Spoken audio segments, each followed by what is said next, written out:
What is up, everyone? Welcome to week 3 and episode 3 of the Fantasy Cheat Sheet podcast, a proud member of the Going for Two Live podcast network. Once again, you can find us on Twitter at Going for Two Live, as always, and go subscribe to the Going for Two Live YouTube page so you never miss an episode of the Fantasy Cheat Sheet or any of the other great podcasts on the Going for Two Live network. As always, the Fantasy Cheat Sheet is the show where we break down the 10 things that you need to know heading into this weekend's games. I am your host, Jay Christensen, and you can find me on Twitter at JAYC_DFF. And as every week, I am joined by my two co-hosts. First, you can find him at Drop the Mic FF. We have Mike Hicks. What's going on tonight, Mike? What's going on, Jay? Can't wait for week 3. There's good and bad, but let's all get into it, buddy. Oh, yeah, there is good and there is bad. For sure, we are going to get into it all. We also have our other co-host with us tonight, Evan Ritter. You can find him at EV_RITT3 on Twitter. How's it going tonight, Evan? How's it going, fellas? Happy to be here once again. Let's go ahead and hop right into it. Yes, let's get into it. Week 3, I mean, I said this before we started. I already hate week 3. Too many injuries, too much stuff going on. I don't like it for any of my lineups, but there is football, so there will be good with the bad. And last night, things were good on Thursday Night Football. If you were a fan of the Panthers, the now 3-0 Carolina Panthers, who took care of the Houston Texans last night, 24-9. As always, we like to look at that Thursday night game, give some reaction to the game, give some takeaways, and really just in brief summary, there wasn't a lot to go over in this game. It was really the Texans coming in with Davis Mills, coming in for Tyrod Taylor. You know, not a lot there on offense. They did what they could. They actually looked better than I actually probably thought that they were going to look. They didn't look too bad. And in the end, though, too much from the Panthers. They were able to score enough points in that game. They didn't really win. They won handily, but it was never, I guess, a blowout at any point. But, you know, they took care of business. Panthers go 3-0. So there were some big storylines here. I won't, you know, tip the thing. CMC, Yep. We're going to talk about him probably plenty on this show, but let me throw it around the horn here. We'll start with you, Mike. Give me a takeaway from Thursday Night Football with the Panthers and the Texans. All right, so before we get into the bad, I want to highlight the good on one thing. Sam Darnold. I've loved Sam Darnold since, you know, I called it that Gase was the problem. I wanted the revenge on Gase, just like Tannehill, just like Kenyon Drake. And I think Sam Darnold is proving me right. I mean, they're 3-0. I get it. They played Houston. I get it. They played the Jets. But Sam Darnold went 23 for 34. His second game with over 300 yards. He had 304 this week, 305 last week. He had 2 rushing touchdowns. He didn't have a passing one. DJ Moore came up gimpy a couple plays. You know, in a little bit, we'll know that they got him involved. It's the second game over 300 yards, like I said. He has a 68.2 passing completion, which to me, for him, is his key because he's not going to go and throw 400 yards a game. He's one of those quarterbacks that's just going to have to, like, stay in the middle, get 250 to 300 yards a game, keep his team in it, especially with the injury news. He's going to be relied on a little bit more. Is that going to put pressure that he's not going to be able to handle? Maybe a little bit, but I still think this team is on the rightward trajectory, even with what's going on. Yeah, I got to say, Darnold, impressive so far. Their competition might be, you know, interesting, you know, with the Texans. I mean, he obviously did it against the Saints last week, and he's not necessarily blowing things away, but he's solid for fantasy, like really good, especially gets the 2 rushing touchdowns last night. Which you like that when you're rostering on starting them in probably super flex more than anything else, but really, really solid all around. And you hit the nail on the head there, which is completion percentage better, just all around everything really just numbers wise is better with Sam Darnold. So definitely things are looking up there. Evan, let's throw it to you. Obviously there's a lot to break down here, particularly on the injury front, but what are some of your takeaways from this game? Yeah, so definitely to your guys' point, I mean, Sam Darnold obviously looks to have rejuvenated his career in Carolina so far. But for me, man, DJ Moore, is looking wonderful, and I love to see it. Not only do I love him as a player, but I drafted a ton of him this year. I drafted a ton of him last year too, but I kind of went back to the well this year, and I was hoping for a big year, and so far, man, he's looking great.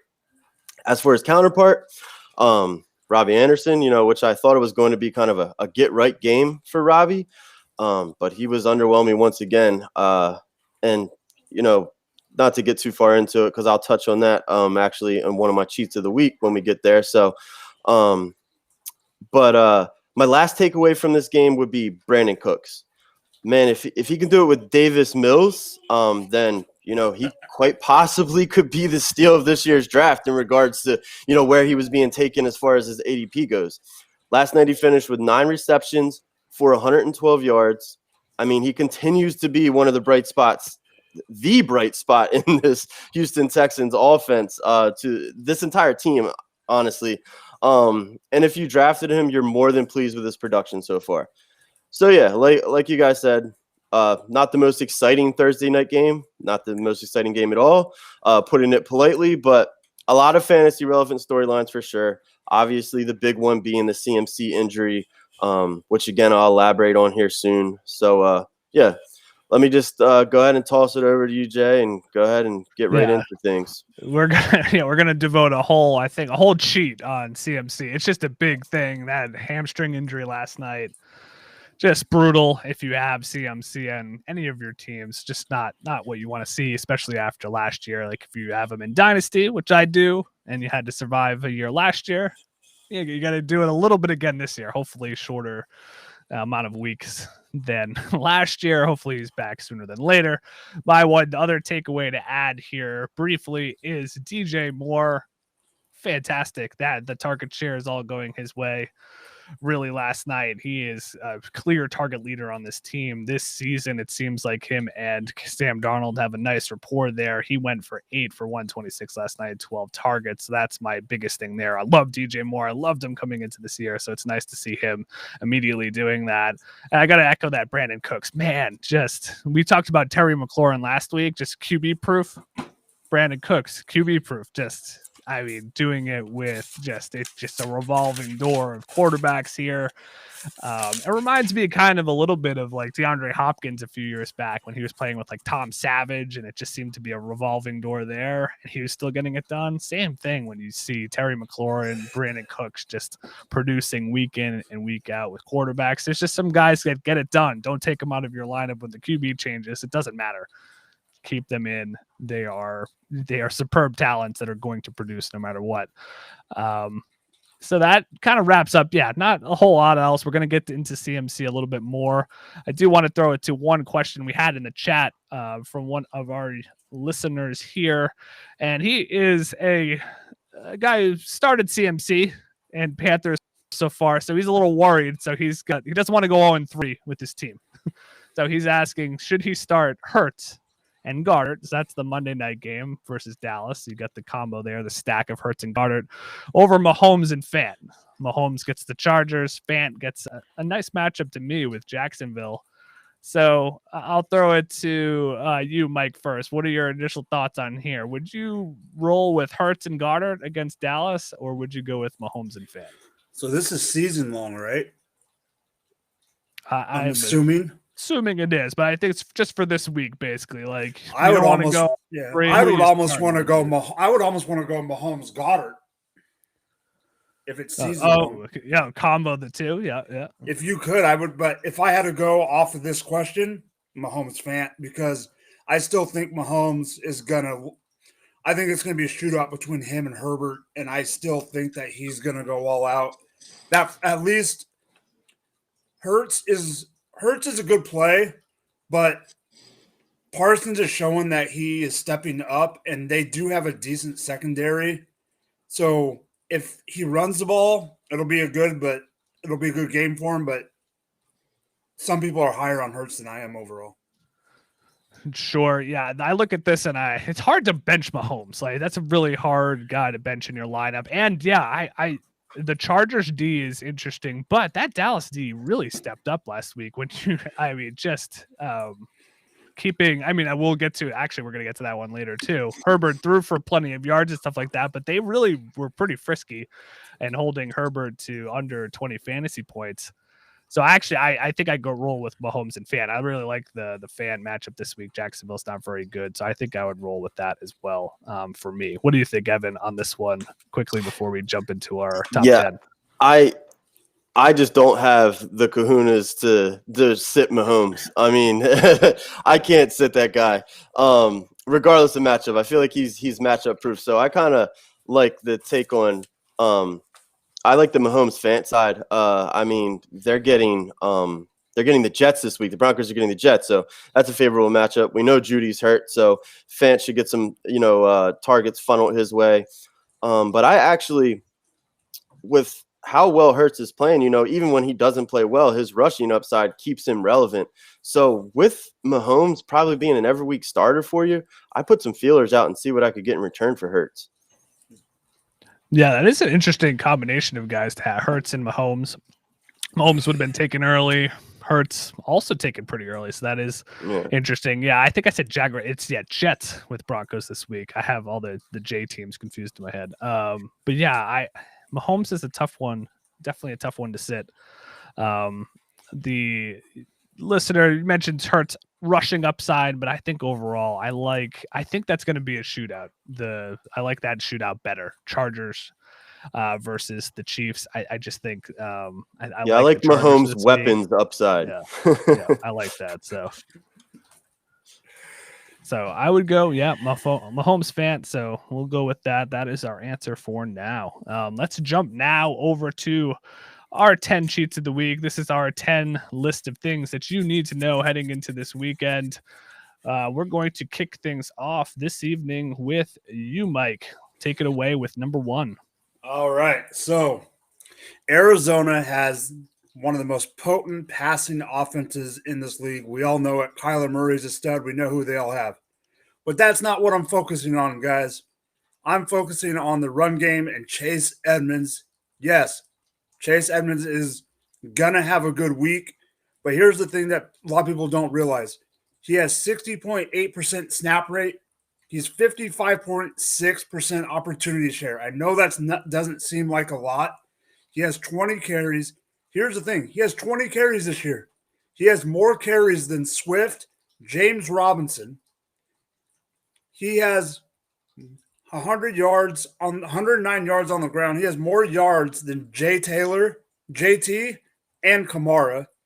He's 5.5 yards per carry and a 26.7% juke rate. He has 10 targets, 10 receptions. I know that's not going to be sustainable to have the same amount of be catching the ball every single time you're targeted.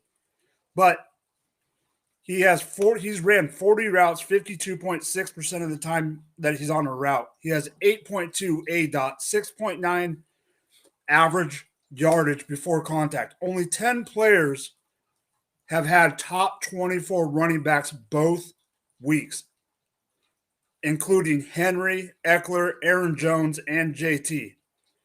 He is actually the 17th ranked running back in PPR this year so far.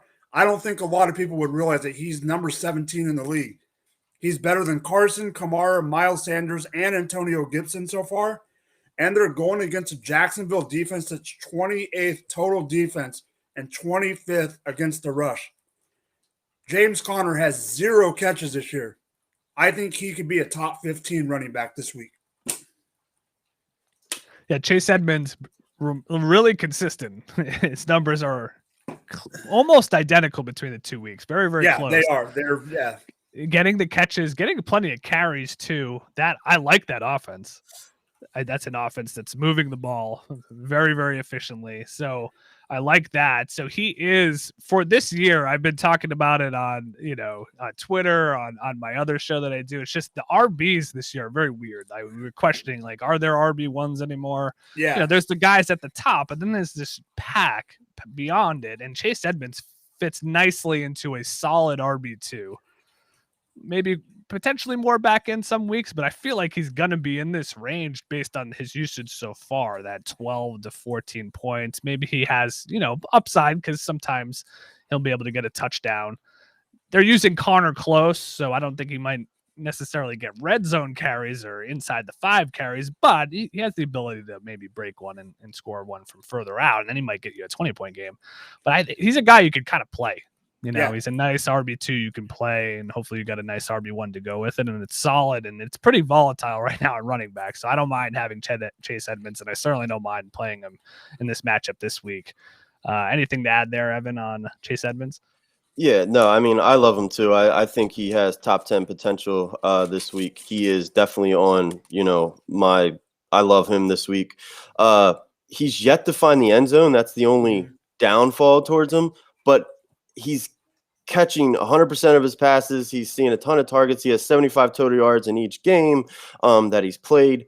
So if he is to find the end zone, then he's going to go through the roof. Like I said, top 10 upside. And I think this is the matchup that there's going to be plenty of scoring opportunities. The Jaguars defense has given up a combined 60 points to the Texans and the Broncos, opposed to the Cardinals have put up 72 points against the Titans and Vikings. I mean, there's going to be a ton of positive game script, a ton of scoring opportunities. So yeah, for season long and DFS, I'm all over Chase Edmonds this week.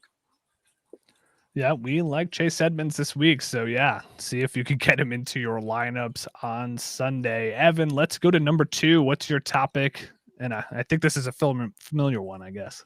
Yeah. This is kind of just from last night's game, but it's a huge discussion. It's going to be something that everyone's talking up going into next week and on.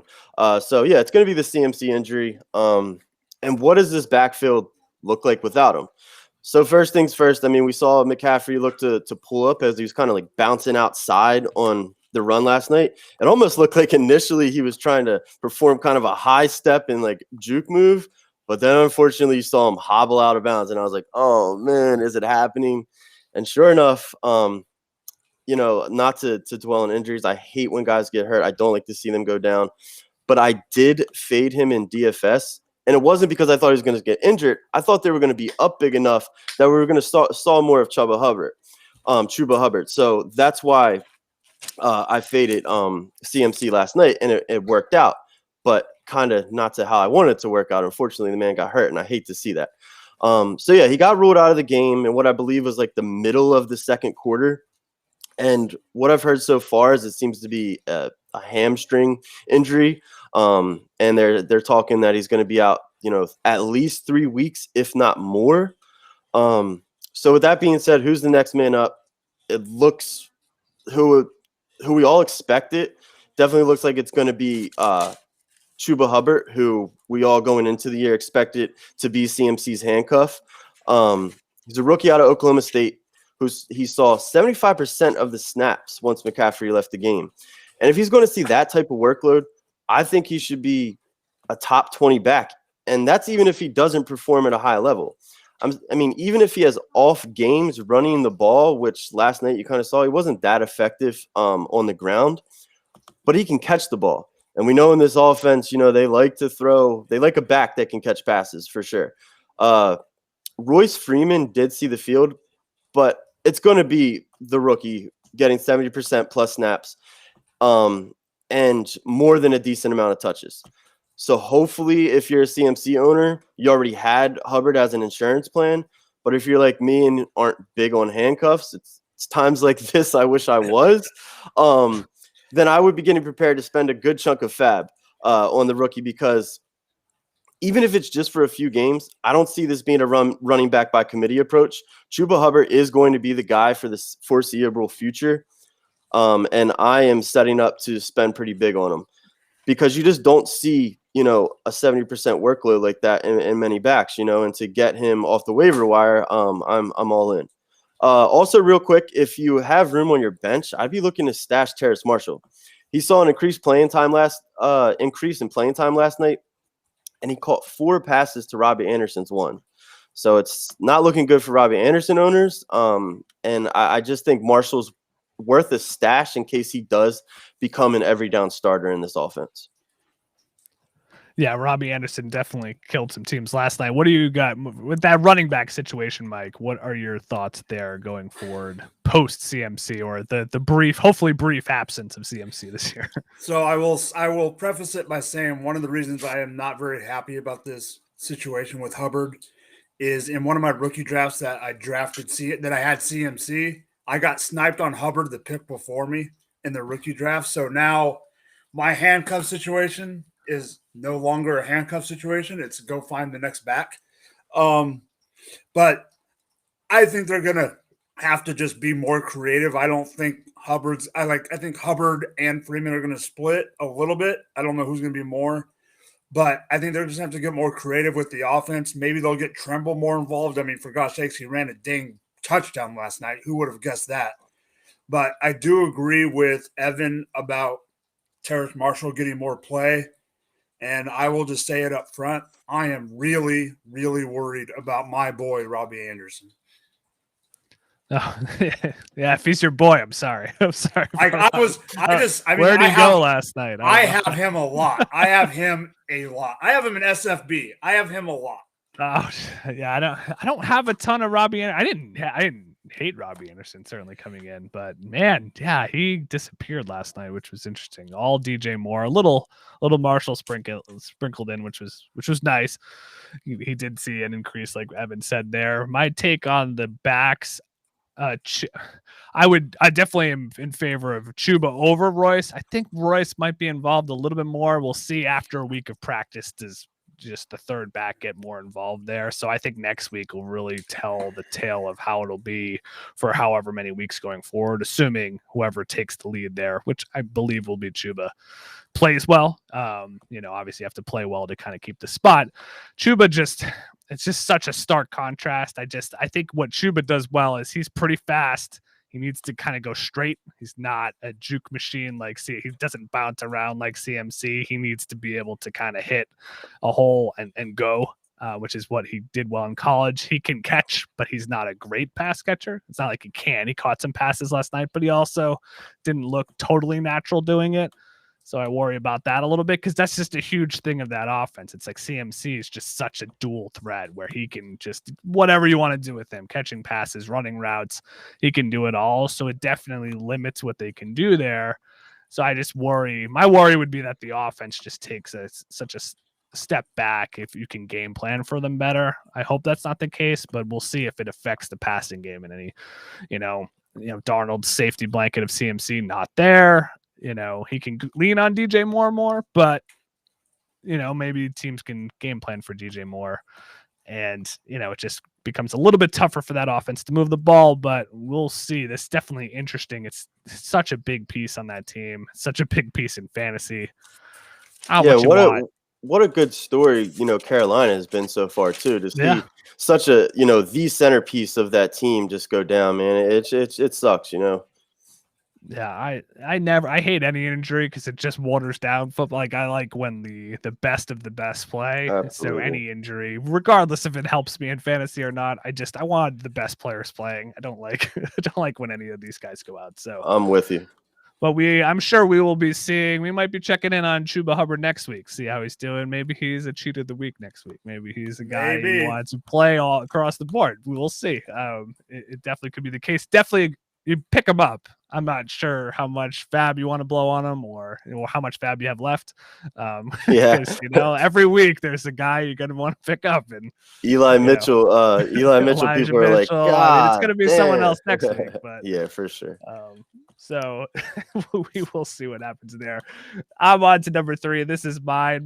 This is not a guy that's a sleeper or anything. This is a guy you were drafting in the top first round of your drafts. Maybe fell into the round 2 and super flex and things like that. Jonathan Taylor, he has not reached the end zone yet this year. I think that happens this week. That's my prediction. I like Jonathan Taylor for a breakout game this week versus the Titans.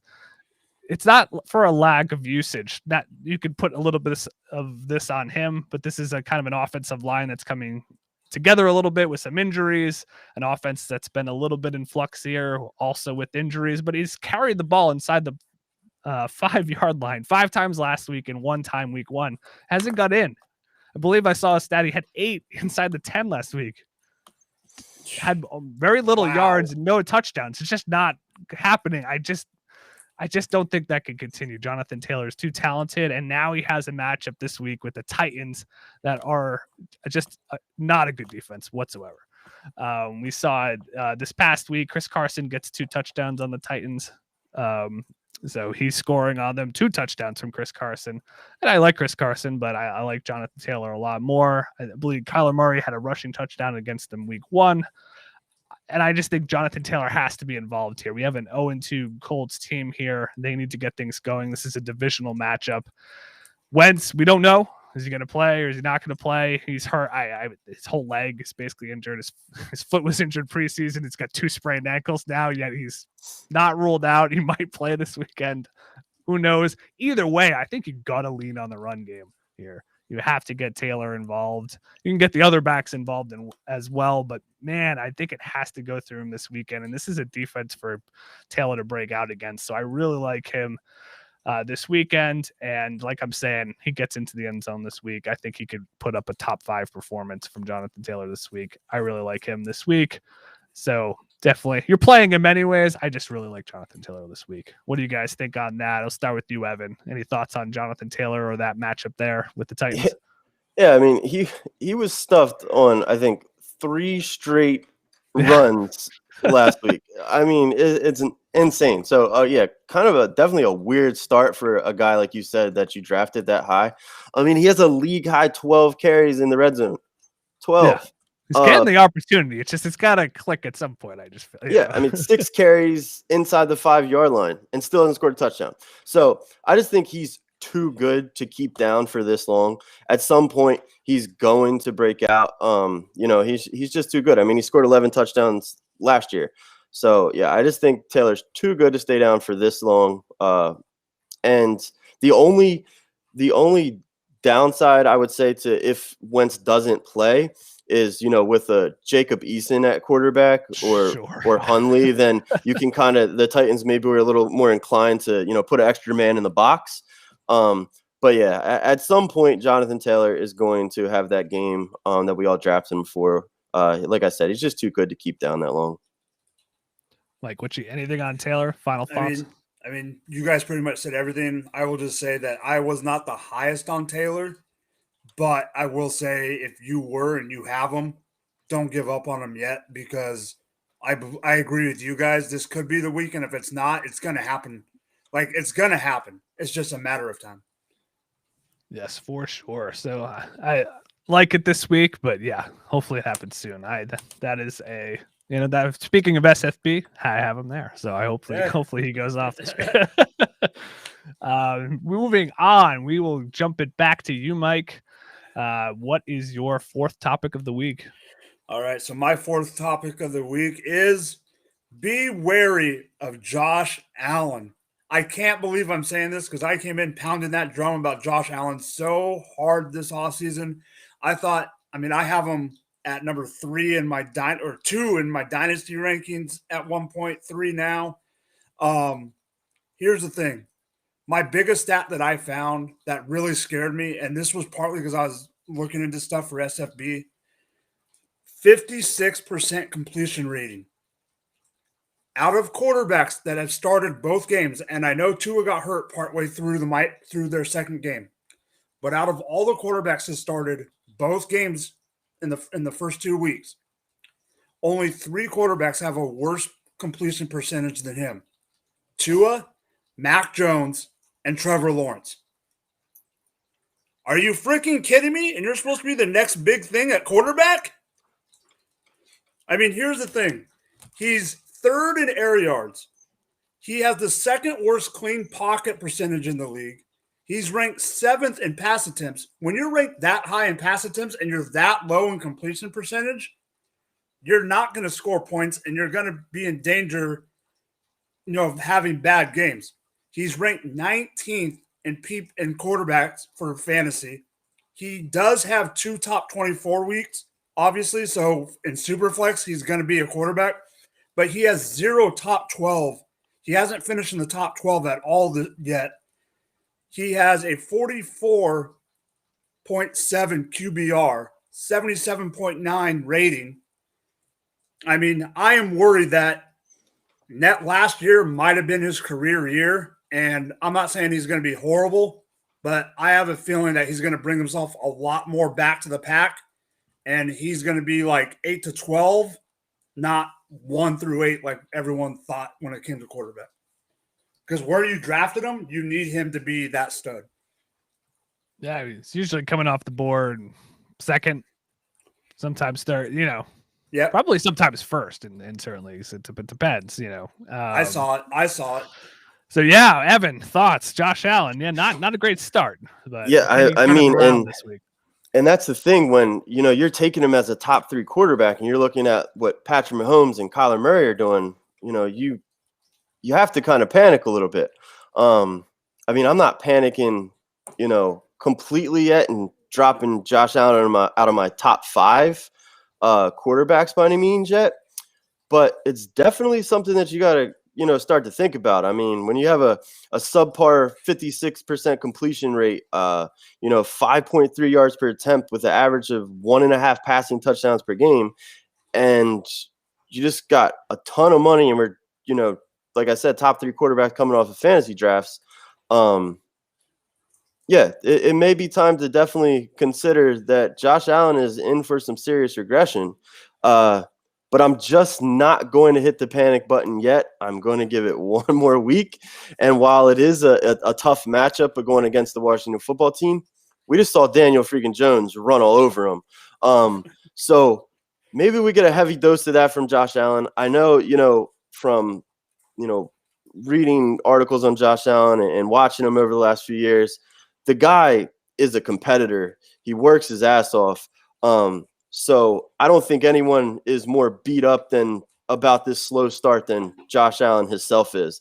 So I expect the guy to get in the lab and just, do what he has to do to get back to form. So I'm not hitting the panic button just yet, but it's definitely something that's on my radar. I'm not by any means discounting the slow start he's had. But yeah, like I said, I initially thought he was in for some regression, just not this much. And I'm just not going to hit the panic button yet, because I think better days are ahead. Yeah, the completion percentage bothers me the most, but he could have made us not think about this quite as much if just those rushing touchdowns, which didn't happen that much last year, went his way. He did have a rushing touchdown that got reversed. He did that new rule where the QB gives himself up at the 1, basically. He basically went in, but because he fell to the ground, it didn't count. You don't see Singletary and Zach Moss get kind of this many touchdowns, collaboratively. This is a team that really just would not run him last year. It was just all throwing. So those would make you forget, even if he was throwing for a 56% clip, 60, maybe you bring it up. But if he's getting those touchdowns there, we might not be talking about it quite as much, because he might have gotten to 20-point fantasy days if he gets a couple extra touchdowns. Yep. But yes, I'm not hitting the panic button yet either, but hopefully better days are ahead for Josh Allen and that offense that just has not looked in sync so far. All right, we are to number 5. Let's throw it to you, Evan. What do you got for us here? So I'm going back to my man Herbert. I touched on him last week, and in a game that I thought was a sure bet to go over, freaking crushed a parlay I had. But that's neither here nor there at this point. But yeah, I'm going back to my man Justin Herbert. And yeah, I apologize, guys, if I sound a little nasally too, dude. I'm coming off this sinus infection, man. It's really bugging me. But I'm trying to hang in there and stay strong. But yeah, please don't lose faith on Justin Herbert. It's absolute madness that this man has yet to hit the 20-point threshold. But honestly, it's not on him. His pass catchers have dropped 6 passes. The offense has drawn a flag on 6 penalties during passing plays. So if those bonehead plays just don't happen, then Herbert literally should have around 200 more yards, 4 more touchdowns, which would equate to 31 more fantasy points. He's going to be all right, I promise. He gets the Chiefs this week, who have allowed the 13th most passing yards. And while I know that's middle of the pack, the catches, their pass defense has seen the 4th fewest attempts against them this year. So continue to back Herbert. It's going to start paying off, and he will be the fantasy stud you drafted him to be. I also have to give myself a pat on the back for that Mike Williams call last week, who I called him to be top 15. He landed there. So while I had a terrible week 1, all of us kind of had came full circle and kind of had a nice bounce back last week. So, yeah, just want to give myself a little pat on the back for that one. Yeah, thank you. Mike Williams, get it done. That's right. Yeah, man. Mike, Herbert this week versus your Chiefs. Big week in store. Yes, he's going to go off. They're both, I'm just going to say it. They're both going to go off. Both him and Mahomes. You guys both know off camera and on camera that I love Justin Herbert this year, and I 100% agree with Evan. No panic button. I'm not even putting my hand next to it. It's my hand's in my pocket. He will be fine. Mike Williams, like Evan just said, yeah, he was a top 15 guy last week, but I think he's going to, as long as he can stay on the field, he will be good. He will be that number 2 that they drafted or that, they've wanted forever. Keenan Allen is a stud.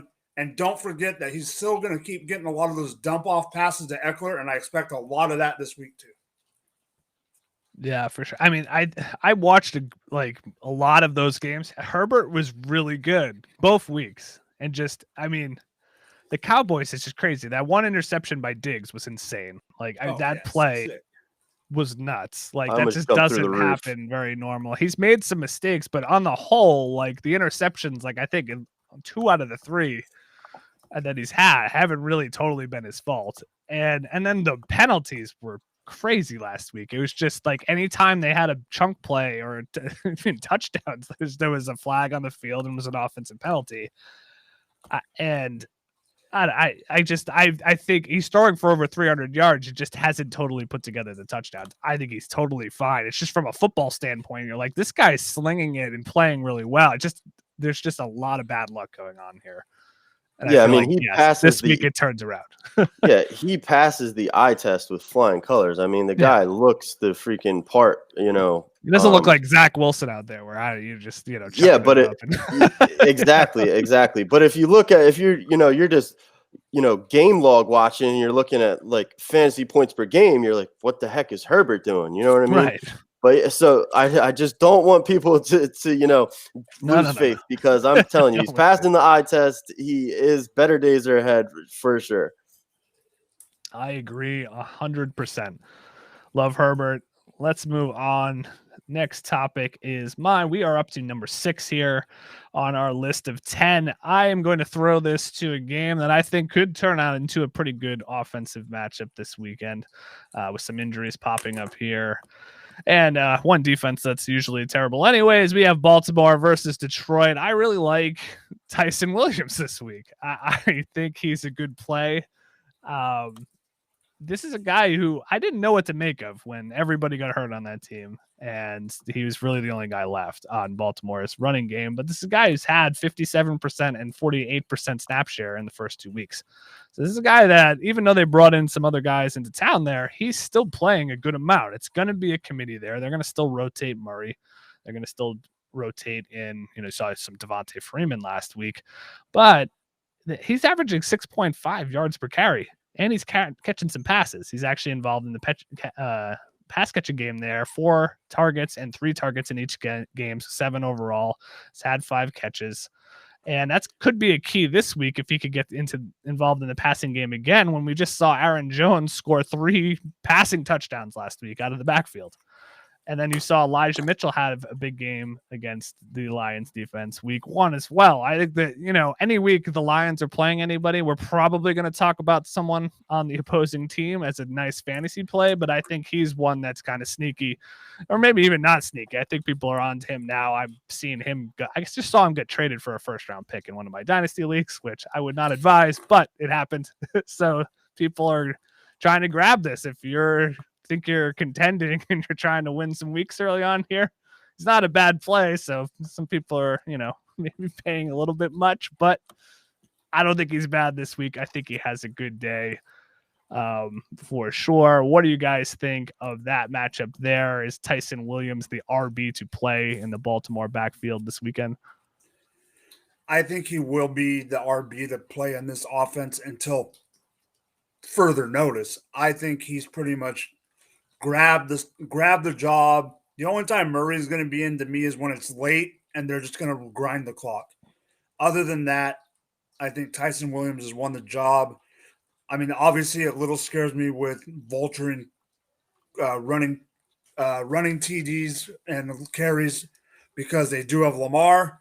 But other than that, I think Tyson Williams has to be the play. Yep. What about you, Evan? Any further thoughts there? Yeah, I just think the matchup's just too freaking lovely to pass up on Tyson Williams. I mean, the Detroit has gave up 6 total touchdowns to running backs. So I think Williams finds the end zone this week. I think he's the best running back on that team. And while he's made a couple mistakes, which is expected, the guy hasn't seen a lot of playing time. He looks really freaking good, and I think he actually could be a stud in that offense, man. So you tie in this matchup, and yeah, I think that people are going to be more than satisfied with Williams this week. Easily, I'm thinking he's top 15 running back this week. Yeah, I like him a lot. I think he's a super solid play. We have a question in the chat here related to this: Tyson or Hunt in your flex if you had to start one. I'm going Tyson Williams. I think I'm for everything we just said. I think I'm going Tyson Williams too. Yeah, I think you might even get more of a share than Hunt. Hunt's out there, but he might be out there more, and that matchup is too juicy. So I like Williams. Yes, sir, for sure. So yeah, I think we're all on the same page there. Play Tyson Williams, which I did not think I would be saying. Before the start of this year at all. I didn't know who he was. So well, even when we found out about Gus and all them being gone, I still before the Raider game did not think that in week 3's episode of the fantasy cheat sheet that would be anyone's cheat. Like you wouldn't have thought that. Like I play Dynasty too, and I just want a guy on my radar. I don't know. Sometimes guys slip through the cracks. It's just nope. I mean, not really. And he's passed the eye test. I think Evan. He's looked good. I've had my doubts. I'm like, I don't know who this guy. I mean, and he's looked good, and that's a good running offense. Like that's a nice. Not saying talent's not there with him, but you can get away with some things there because that's just a nice offense to be in because you got Lamar there and they run the ball well. So, and then Detroit, just come on, just too sweet. Yes, all right, number 7. We are shifting things over to you, Mike. What is number 7 of the week here? All right, I am actually gonna bring up Evan's Dallas Cowboys. I can't believe I'm bringing them up. All joking aside, if it's a good player, I'll bring him up. I don't care.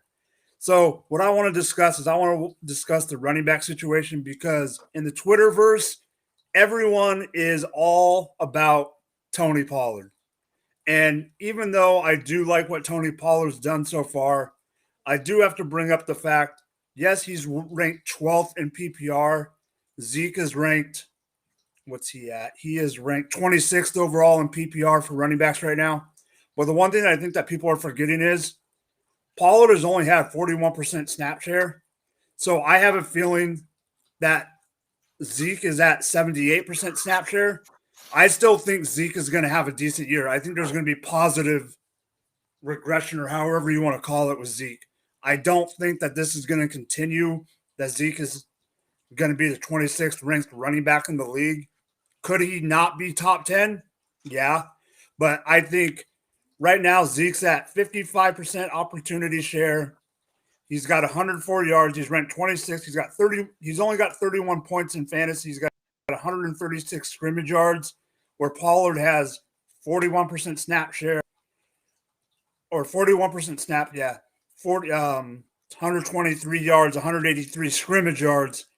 I just want the viewers and everyone that's watching to realize that even though Pollard is good and people are on the Pollard hype train, don't jump off Zeke yet. That's my main focus on this one.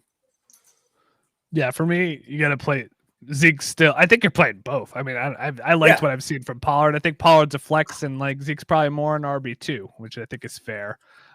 We like that. Also, thinking of the matchup this week, we'll throw this to you, Evan. You're a little concerned. Philly's looked good against the run so far this year, so we like them. I think you're probably still playing them, but a little concerned this week. Or what's your thoughts overall going into this matchup? So for me, I mean, I'm not super concerned about the matchup because I mean the Cowboys are going to play their guys. They're we're going to run our offense. This is our Super Bowl. Since we don't make it to the Super Bowl much anymore, this is our divisional Super Bowl rival. Let's go every year, and I mean, I get pumped up for this game. So yeah, as far as speaking on both the backs, Zeke's not going anywhere. I mean, he is the guy. His contract, they're not going to let Tony Pollard completely take over. It's just not going to happen. With that being said, Tony Pollard absolutely has standalone value and has earned himself more touches in this offense. 13 rushes for 109 yards, 31 more yards in the air last week with 3 receptions. So yeah, moving forward, I mean, he's going to have standalone value. If something were to happen to Zeke, then I think Tony Pollard is potentially a league winner. To the moon. Yeah. As they say. Absolutely. To the moon. But while they're both still in this offense, Zeke will be the guy that they start. He will get the majority of the touches. But you can honestly start both of them because, like I said, Pollard is going to have standalone value, especially in PPR leagues. And, man, it sucks to say, but I've went back and I've watched a lot of film. I watched that game back and forth and those reps back and forth. And Pollard just looks way more explosive at this point than Zeke. Never going to have quite the vision Zeke has, but at this point in their careers, Pollard looks a lot more explosive. But, yeah, he's not going to get the goal line work. He's going to be, that change of pace. He's going to get those passes. But with him looking so good, I'm really excited to see what Kellen Moore mixes up for this offense. I think we're going to see them both on the field at the same time a little more, and he's going to put some packages together for that. But, yeah, to Mike's point, Zeke's not going anywhere. But I took him, and a lot of people took him as a top 6 back. It's looking like he may fall a little back than a top 6 back. But, yeah, I mean, you're not benching Zeke by any means, but I may look to trade him and see what you can get, especially coming off a good game. Yep, I think I'm on board there. Yep, start both is kind of the lesson here, and pay attention to that snap share and the touches there. See if it ticks a little bit more for Pollard. I think it probably stays around the same, but something to monitor just if they like what they see there and they get him more involved. All right, on to number 8. And this is back to you, Evan. Take it away with your 8th topic here. Yeah, I'm going deep into my sleepers here. But I like what I saw, and it kind of, this is a point towards what I think the game script is going to be. So Quintez Cephas, I've picked him up in a few leagues, and I'm looking to start him in my flex. The Ravens have been riddled with injuries on both sides of the ball. But they've also been really bad. One of the worst pass defenses in the league. They're dead last in yards allowed through the air per game. Tyrell Williams is out, and Cephas should step in as probably the closest thing the Lions will have to a number 1 receiver. We all know that Hawkinson is the number 1 receiver there. But if we're talking about actual receivers, Quintez Cephas should be, the closest thing to a wide receiver 1 that Goff will have. He's a big target. He's averaging 6.5 targets per game, and he scored a touchdown in the last 2 weeks. So, I mean, I'm not saying the Lions are going to beat the Ravens by any means, but that's what my point towards the game script is. I think the Ravens are actually going to blow Detroit out, which I think we all do. So that means a high volume of pass attempts for Goff and his receivers. And at some point, I think he's going to have to abandon, the little dump downs to the running backs that he loves to do, because they're gonna be down for so much. Goff's gonna have to press the issue and try to throw it downfield. So I look for Hockenson to have another big game, but I think Cephas continues to eat in week 3, and garbage time points count too. I love it. I like Cephas. I wrote an article with stashes in Dynasty. He was on the list. I like him. Solid route runner. I like how he's been involved so far. A little COVID thing on Baltimore there on defense. So their defense going to lose some guys looking like this Sunday. So could be a mini shootout there. But liked what I've seen from Cephas so far. I'm completely on board with that. Any thoughts on Quintez Cephas this week, Mike? All I have to say is play Quentin Cephas. I just promoted him off my taxi squad in the league. I am all in like you boys. Nice. Yes, let's go. I like it. All right. Is on to mine. We are up to number 9 on the week. This one's a little bit in flux because we don't know who's playing there in Minnesota, but I like this matchup. We have Seahawks and Minnesota this week. So far this year, you can run the ball pretty well against that Seattle team. We just saw Derrick Henry go wild. It is Derrick Henry. However, I like if Cook doesn't play this week, my spotlight here is on Alexander Madison. He is a solid backup that could come in and do a very light version of Dalvin Cook, but a one that might be able to be a top 12-ish running back on the week. And coincidentally, last year, one of his best games was against Seattle. Alexander Madison had to come in relief last year and ran the ball 20 times versus Seattle for 112 yards, caught 3 balls for 24 yards. So a good game in PPR there where he gets to around 16 points. And then the other time he started last year, he scored close to 30 against the Detroit Lions. So this is a guy who is one of those handcuff backs where when Cook is out or can't play, he's going to be probably pretty solid because he can kind of play 3 downs. He can catch the ball. He should get volume. He should get around 20 carries. So either way, if Cook's in this game, I think he's just top 3. And if Madison plays, I think he's a nice top 12 because I think that's a nice matchup. And I think Madison's a solid handcuff backup. He's not necessarily not on Cook's level, but I think he can be a solid play there. The only problem is it's a 425 start. So I just don't know when you're going to know about Cook. It'd be nice to know early. But either way, Madison's interesting if you could sit on that. If there's any indication that he's going to play in that game, I think if for some reason they split, which they don't tend to do, but I think he could have value as a deeper play if you had to take a gamble in that game because I just like that matchup. And if he, like I said, if he gets the lion's share there this week for whatever reason, Cook's out, I really like that play for Alexander Madison. Any quick thoughts on that particular matchup there? Alexander Madison, if he plays, do you think Cook's going to play? Had a little practice today. What are your thoughts there? We'll go to you, Evan. Yeah, so looks like it's going to be a game time decision. But yeah, reports are saying that he has looked better. According to Zimmer, he said he was doing much better, but we'll see on Sunday. Coaches talk. But yeah, right when the injury happened last night to CMC, I was like, man, I'm going to get one of these high-end handcuffs so they're still available. Alexander Madison was still out there, so I picked him up. I actually dropped my kicker for him, so I'm just kind of going kickerless until I kind of get a feel for whether or not he's playing or not. But yeah, I mean, to your point, either one is, in another good matchup as far as the running game goes. And Alexander Madison is one of these high-end handcuffs that I think that just needs to be rostered. Because we saw CMC go down. Dalvin Cook is already kind of banged up. He's had a history of injuries. And if he were to go down, I think we all know Alexander Madison would be the guy. So yeah, go out in your league, look just to make sure none of these high-end handcuffs are still available. Because at this point, we're 3 weeks in. Backs start taking on touches, they start, getting banged up, and we start to see injuries happen more often. So yeah, go ahead. I think this is time to start stashing those kind of higher end guys like the Madisons, like the Hubbards, like the Pollards, if they aren't already taken. Yeah, so that would be my only point there.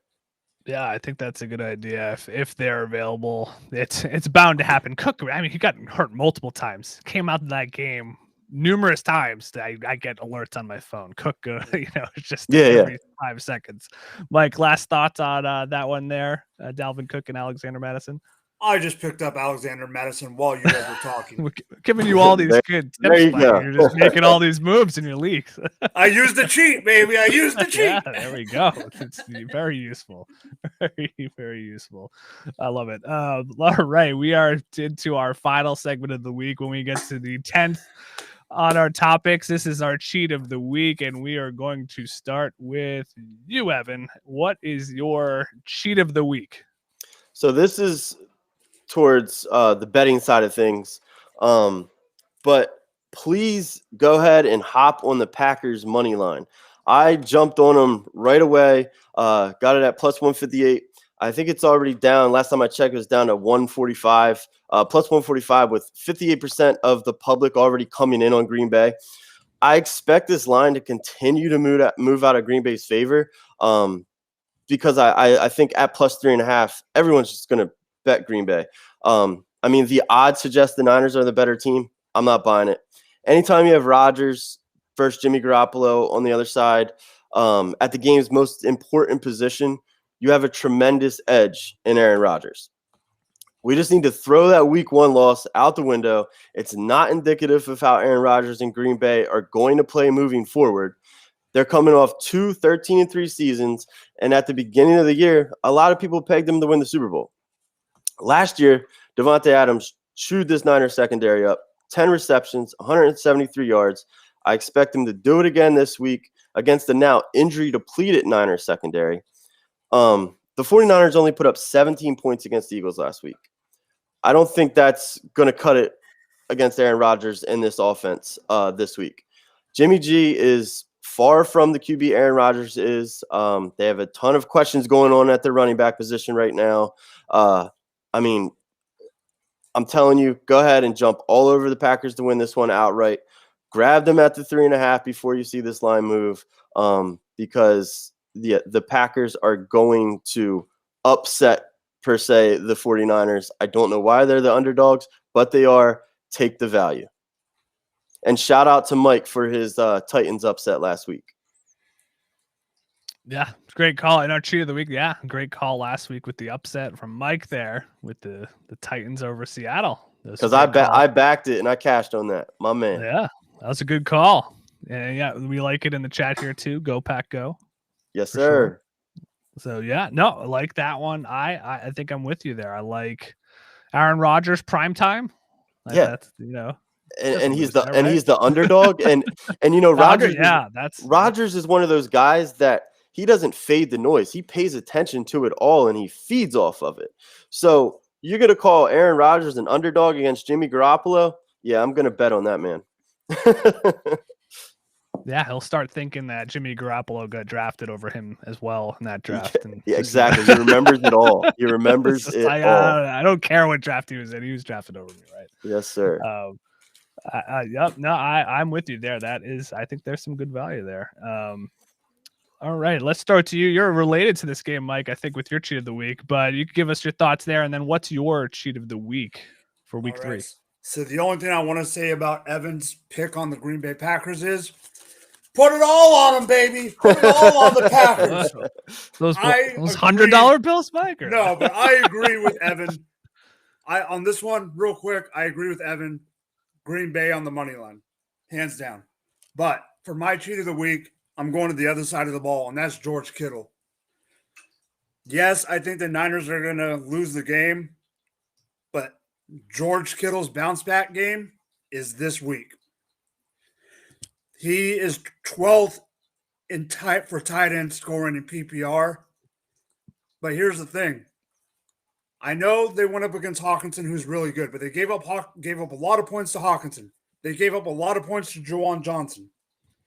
The reason they're going to win the game is because of Aaron Rodgers and that offense. But I still think that Kittle is going to have a good game. He's third in snap share with 97.6 snap share out of tight ends. Yes, he's only been targeted 9 times, but he's had 8 catches, 17% of target share. just like Evan said, that team is depleted. The running backs, you don't know what's going to happen. So I think they're going to throw a little bit more. Ayuk is still in the doghouse.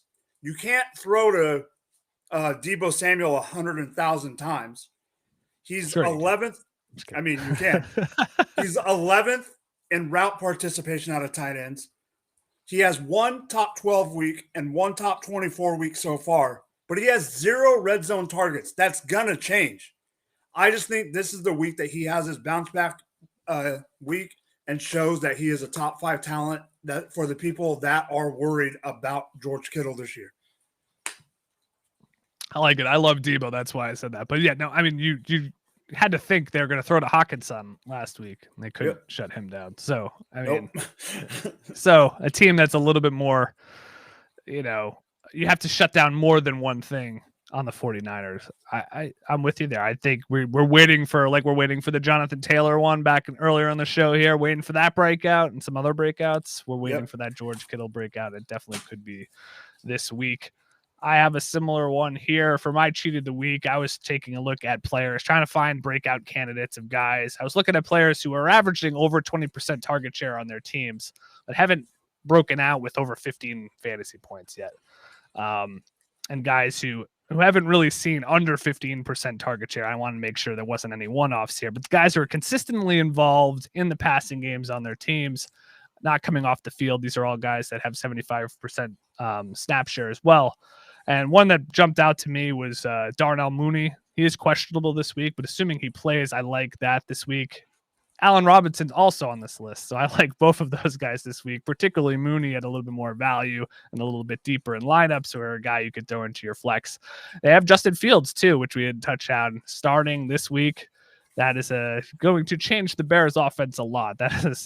It completely changes the complexion there of a guy who is most likely going to throw further downfield and is also a threat to run himself. So I think that opens that offense up more. Mooney plays, which I assume he will. I really like that play this week. And I also like breakout games for some of the other guys that I found on this week for various reasons. I really like A.J. Brown this week. That guy's going to break out. He's been getting targets. It just hasn't clicked. There's been some drops, just missing things with Tannehill there. I think that turns around this week. I also like Tyler Boyd with T. Higgins out. I like Tyler Boyd to be more involved this week. I really like that play. And what I think will be a shootout as well, Cooper Kupp's still going to eat. I think that he's been a stud this year. He keeps it going. But Robert Woods, I think, has a little bit better game this week. I think they're going to just you're going to have to throw at Tampa Bay. So I really like him as a play as well. So look for those guys breaking out and pay attention to all the injuries this weekend. Check your lineups. There are a lot of guys. We got game time decisions for DeAndre Hopkins. You already got Deontay Johnson out. As I said, T. Higgins most likely out. He's doubtful. So just week 3, we're already in injury hell here. There's just lots of injuries. So pay attention to all the news and make sure your lineup is set with guys that are actually playing. So that wraps it up. We got through our 10 list here for week 3. I think we had a lot of good stuff. Let's go around the horn one more time here. We'll throw it to each of you. Give me your Twitter handles, where we can find you, and some parting words for the night. Evan, where can we find you? So you guys know you can always find all my content or most of all of our content at goingfor2.com. Find me on Twitter at EV_RITT3 at EV_RIT3. And obviously we'll be here every Friday, but I'm also on the Sunday show, Going for 2 Live. So tune in at 11 o'clock for that. We answer a lot of start-sit questions, DFS questions. So yeah, it's a good time. Definitely tune in at 11 o'clock a.m. on Sundays. Other than that, I'll be putting out a betting article every week as well. Look for that to come out, late Friday night, early Saturday. Kind of depends, but definitely each week that will be out. Other than that, I look forward to seeing you guys next week. And everyone, please go ahead and tune in next Friday as well. Awesome. Mike, give us all the plugs. You can find me at Drop the Mic FF on Twitter. Just like Evan said about us, you can find all my stuff at Going for 2 right now. I'm the lead Dynasty writer. I'm not writing a lot because Dynasty, it's more redraft right now. But my main thing with Going for 2 right now is I am one of the weekly rankers. for weekly PPR rankings. So check that out at goingfor2.com and see you guys next week. Awesome. Thanks, Mike. And you can find me at my Twitter handle. It is JC_DFF. You can find me there, also writing at goingfor2.com and also doing a podcast with my brothers about Dynasty, Brothers of Dynasty, at Bros of Dynasty on Twitter as well. But that wraps it up for this week on the Fantasy Cheat Sheet for Week 3. We will catch you next week, 8:30 Eastern Time, Friday night for Week 4. For Mike, for Evan, I am Jay. We will see you next week. Later.